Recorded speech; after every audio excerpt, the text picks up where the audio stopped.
Perkenalkan, nama saya Irma dengan NIM 30156120043, Prodi Ilmu Al-Quran dan Tafsir, memenuhi tugas kuliah pada mata pelajaran Manajemen Qurani dan Dasar Pengampu Ustadz Zulkifli MTHI. Baiklah, pada kesempatan kali ini saya akan membawakan materi yakni manajemen dalam ibadah mahdoh.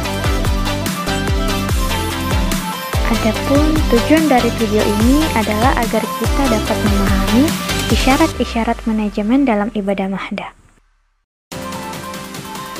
Adapun poin-poin pembahasan saya yakni pertama, salat jalan menuju kepemimpinan, kedua, puasa Ramadan mengelola kecerdasan diri, ketiga, zakat manajemen untuk kemakmuran umat, dan keempat, haji belajar mengelola masyarakat. Baiklah, poin pertama yakni salat menuju kepemimpinan. Menurunkan syariat hukum dalam ajaran Islam untuk memberikan kemaslahatan bagi umatnya. Salat adalah ibadah wajib yang paling sering kuantitasnya dibandingkan yang lain, yaitu 5 kali sehari. Dalam surah Al-Baqarah ayat 43, Allah Subhanahu wa taala berfirman, "A'udzubillahi minasyaitonirrajim, wa aqimus sholata wa atuz zakata warka'u ma'ar raki'in." Artinya, dan dirikanlah salat, tunaikanlah zakat, dan rukuklah beserta orang-orang yang rukuk. Ibnu Katsir memberikan penafsiran tentang ayat tersebut, yaitu salat itu mengandung 2 hikmah. Pertama, dapat mencegah diri dari perbuatan keji dan perbuatan mungkar. Artinya, salat dapat menjadi pengekan bagi diri seseorang dari kebiasaan melakukan kedua perbuatan tersebut, sekaligus mendorong seseorang untuk menghindarinya. Ada 2 pelaksanaan mendirikan salat, yakni munfarid dan berjamaah. Yang akan kita bahas kali ini yakni berjamaah. Adapun nilai manajemen dalam salat yakni karena adanya leader dan adanya followers. Interaksi antara imam dan makmum menjadi kekuatan dalam sebuah teamwork. Maka ketika seorang makmum dan pemimpin ridho dalam menjalankan organisasi serta mengedepankan nilai-nilai ibadah dan keikhlasan, maka disitulah pintu-pintu berkah akan tercurah. Nah, nilai-nilai inilah yang dimaksudkan dalam manajemen sholat berjamaah.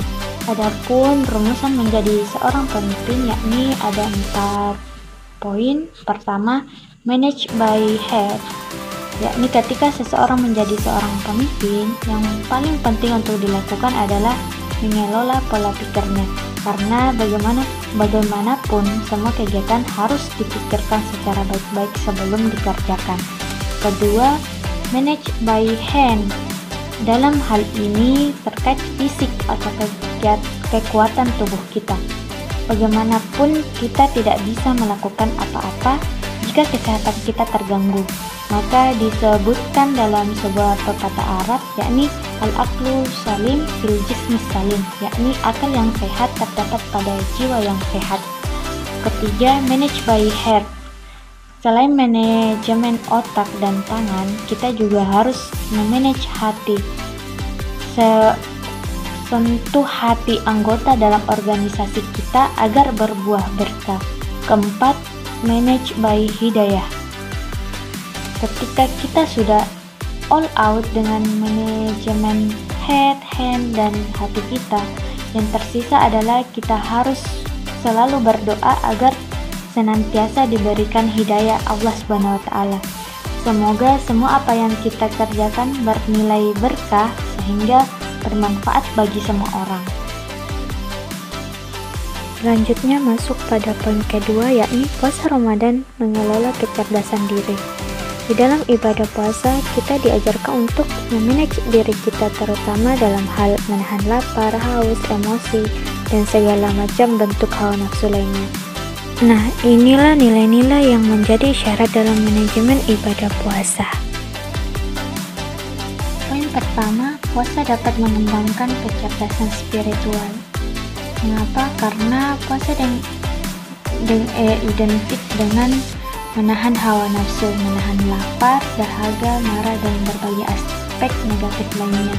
Maka disinilah ketika seseorang berpuasa, maka dia akan senantiasa meningkatkan ibadahnya atau kekuatan spiritualnya dalam beribadah. Kedua, puasa dapat mengembangkan kecerdasan emosional. Pengembangan diri inilah yang secara tidak langsung akan melatih kita untuk memanage diri kita agar lebih produktif dalam beraktivitas. Inilah yang dimaksudkan pada poin kedua, yakni puasa dapat mengembangkan diri dalam hal memanage spiritual kita. Ketiga, puasa dapat mengembangkan kecerdasan intelektual. Selain spiritual dan emosional, puasa juga dapat memicu perkembangan kecerdasan intelektual seseorang karena kita dilatih untuk fokus pada tujuan kita. Selain itu, asupan tahapan makanan pada saat seseorang berpuasa ternyata dapat meremajakan dan meregalisir sel induk otak. Nah, inilah yang akan dapat meningkatkan fungsi otak. Baiklah, selanjutnya zakat manajemen untuk kemakmuran umat. Konsep pengembangan harta dengan cara yang baik akan menjadi keberkahan bagi pemiliknya dan orang lain. Terdapat banyak faktor keberhasilan dalam pengelolaan zakat, diantaranya faktor material, orang pengelolanya, metode, teknik, dan kualitasnya. Karena terdapat suatu interaksi antara seseorang dengan orang lain. Nah, inilah nilai-nilai manajemen di dalam zakat. Selain itu, zakat juga akan bisa berkembang apabila masyarakat membudayakan dan memiliki kesadaran tentang dampak zakat untuk solidaritas sosial. Karena zakat dapat menghilangkan kecemburuan, kedengkian, pencurian, dan perampokan, serta tidak adanya kesenjangan sosial antara masyarakat kaya dan miskin. Baiklah, masuk pada poin terakhir, yakni haji belajar mengelola masyarakat. Seusai melaksanakan ibadah haji, perlu ada dampak yang dihadirkan oleh umat terhadap lingkungan sekitarnya, misalnya meningkatkan kedermawanan guna membantu orang-orang tidak mampu atau duafa. Hal ini disampaikan oleh Wakil Ketua Umum Majelis Ulama Indonesia, Munahab Ilyas. Menurut dia, dengan memberikan dampak positif kepada lingkungan dan orang-orang di sekitar menjadi tanda bahwa ibadah haji orang tersebut mabrur. Tapi menurut saya sebagai pemateri, manajemen di dalam ibadah haji yakni setiap tahap pelaksanaannya, misalnya mulai dari pengurusan bahkan sampai kepada tanah suci dan melaksanakan ibadahnya. Di situ banyak pengelolaan yang terjadi, misalnya pengelolaan keuangan, emosional, dan lain sebagainya. Itulah yang dimaksudkan di dalam manajemen ibadah haji tersebut.